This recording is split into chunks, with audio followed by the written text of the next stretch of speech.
Mga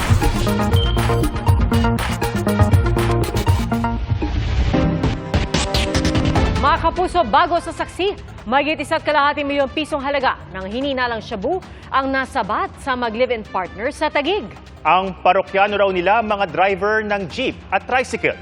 Saksi, si Nico Wahe. Inaaresto namin sa salang Section 5 and 26 RA 9165 o pagbebenta ng illegal na droga. Matapos ang isang buwang pagmamanman, nalambat din sa buy-bust operation ng Drug Enforcement Unit ng Southern Police District kagabi ang mag-live-in partner na sina alias Karat alias Miriam sa kanilang bahay sa Barangay Maharlika, Taguig City.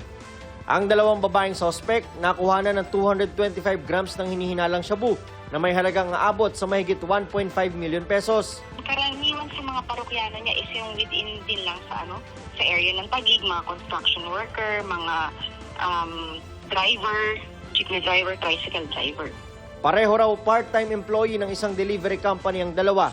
Isang rider at isang taga-repack ng mga parcel. Hindi natin masiguro, posibleng isinasabay nitong si alias Car, yung kanyang pagiging delivery rider, dun sa pagdidistribute na rin ng kanilang mga drugs na dala. Aminado ang SPD na mahirap pasukin ng Barangay Maharlika. Bibihira po.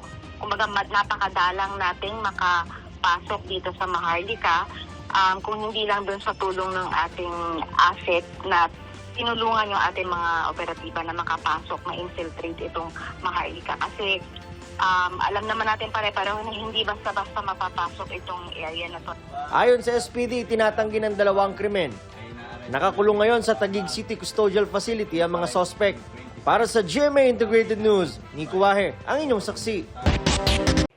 Mga kapuso, sama-sama tayong maging saksi.